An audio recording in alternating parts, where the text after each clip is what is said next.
পররাষ্ট্রমন্ত্রী যখন বৈঠকে, তখন ইসরায়েল জুড়ে প্রলয়ঙ্করী সব হামলা চালিয়েছে ইরান।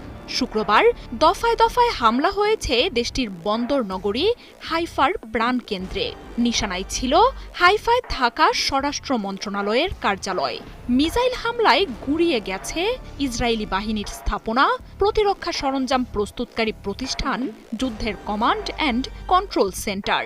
হামলা হয়েছে নেভাতিম ও হাটজেরিম বিমান ঘাঁটিতেও। মিসাইল হামলা হয়েছে ইসরায়েলের চ্যানেল 14-এর কার্যালয়েও। শুক্রবারের হামলায় ইসরায়েলের যুদ্ধ পরিচালনার কেন্দ্রেই যেন আঘাত করেছে ইরান। সকালে ইসরায়েলের বাণিজ্য ও সামরিক শক্তির অন্যতম ঘাঁটি হিসেবে পরিচিত বীরশেবা অঞ্চলে ভয়াবহ হামলা চালায় আইআরজিসি। দুপুর না গড়াতেই হাইফায় আঘাত করে মিসাইল।